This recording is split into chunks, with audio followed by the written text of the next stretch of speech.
একই প্রশ্ন আমি ডক্টর আব্দুল মান্নানকেও করতে চাই। আমাদের আলোচনার মধ্যে ইতিমধ্যেই উঠে এসছে যে এখানে একটা হিন্দুত্ববাদ বা এখানে মুসলমান পরিচয়টাকে সামনে এনে নানা রকম উস্কানিমূলক বক্তব্য, সেগুলোর মধ্য দিয়ে আমাদের নানা রকম উদ্বেগ তৈরি হচ্ছে এবং সেখানে দুই রাষ্ট্রেরই কী ভূমিকা হওয়া উচিত কিছু কথা বললেন। এখন আমি আপনার কাছ থেকে শুনতে চাই, আসলে এই যে প্রায় তৃণমূল কংগ্রেস 15 বছর পশ্চিমবঙ্গে বিধানসভায় ছিলেন, এবার তারা জয়যুক্ত হতে পারলেন না এবং পুরো ভারতের ইতিহাসেই কিন্তু পশ্চিমবঙ্গ একটা নতুন ইতিহাস তৈরি করলো। তো সেই জায়গায় কি যে এই কারণগুলো আমরা বলছি সেগুলোই কারণ মনে করছেন, নাকি আরও কোনো কারণ এখানে আছে এর পেছনে, যেগুলো নিয়ামক হিসাবে ভূমিকা রেখেছে শুভেন্দু অধিকারীকে সামনে নিয়ে আসার জন্য? জি, আপনাকে ধন্যবাদ। রিপন ভাইকেও ধন্যবাদ জানাই, চমৎকার আলোচনা করেছেন। দেখেন, বাংলাদেশের সাথে ভারতের 3 দিক দিয়েই সীমান্ত আছে।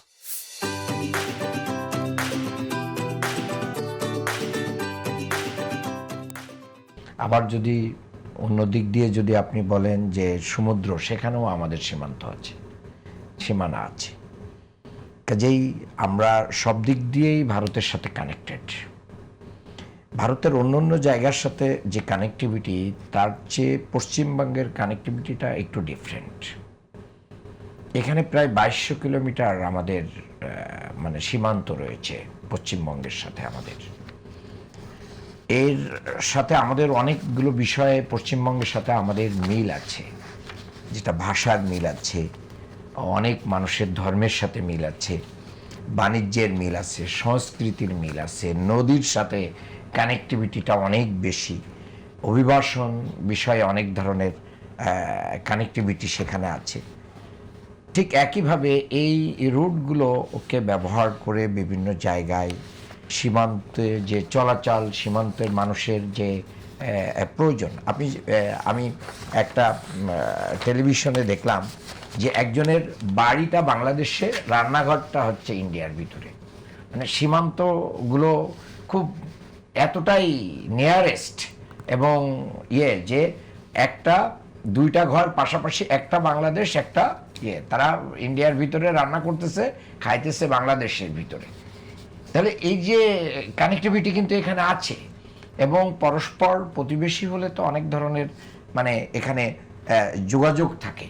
এবং আমাদের এই জায়গাগুলোতে আপনারা দেখেছেন যে ইতিপূর্বে চোরাচালান, মানব পাচার, আন্তঃসীমান্ত দিয়ে জঙ্গিবাদ, জাল মুদ্রা, স্মাগলিং, এইগুলো কিন্তু ব্যাপকভাবে চলেছে। এবং বাংলাদেশে যে মাদকের যে একটা ভয়াবহতা আছে, আপনি যদি বিশ্লেষণ করেন তাহলে সীমান্ত অঞ্চলগুলো দিয়ে কিন্তু এই মাদকের কারখানা বলেন বা এর রুট বলেন, এগুলোকে তৈরি করা হয়েছে।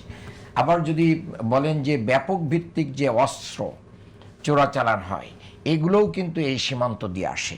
তো সেখানে যদি এমন একটা গভর্নমেন্ট থাকে যে গভর্নমেন্টটা মানে বাংলাদেশের স্বার্থের সাথে আগে থেকেই কি মানে বৈরী আচরণ আছে। এবং আমি মনে করি যে এই আশাটা, এই ইলেকশনটা অত্যন্ত সুপরিকল্পিতভাবে হয়েছে। এটা কিভাবে হারানো যায়, 15 বছরের ইতিহাসকে স্টপ করা যায়, তার জন্য পরিকল্পিতভাবেই তো এই ভোটার লিস্টকে কি করা হয়েছে। আগে মানে এনআরসি ইস্যুতে যে ডিবেটগুলো ছিল, সেখানে নাগরিকদের নাগরিকত্ব, সেটা পশ্চিমবঙ্গেও হয়েছে, আসামেও হয়েছে।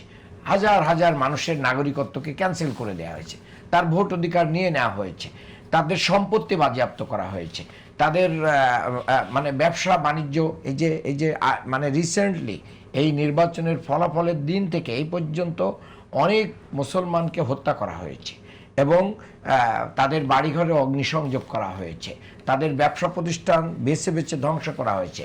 শুভেন্দু অধিকারী যিনি আজকে শপথ নিলেন, আমি তার শপথ বাক্যগুলো শুনতেছিলাম, তো শপথ বাক্য যদি তার ব্রেনে থাকে তাহলে ওনার পূর্বের বক্তব্যের জন্য দেশের জনগণের কাছে ক্ষমা চাওয়া উচিত যে আমি হয়তো ভোটের রাজনীতির জন্য, ভোটের কৌশলের জন্য আমি একটা অবস্থান নিয়েছিলাম, কিন্তু আমি আজকে যে শপথটা নিলাম সেই শপথটা কিন্তু মানে সামগ্রিকতাকে নিয়ে আসে।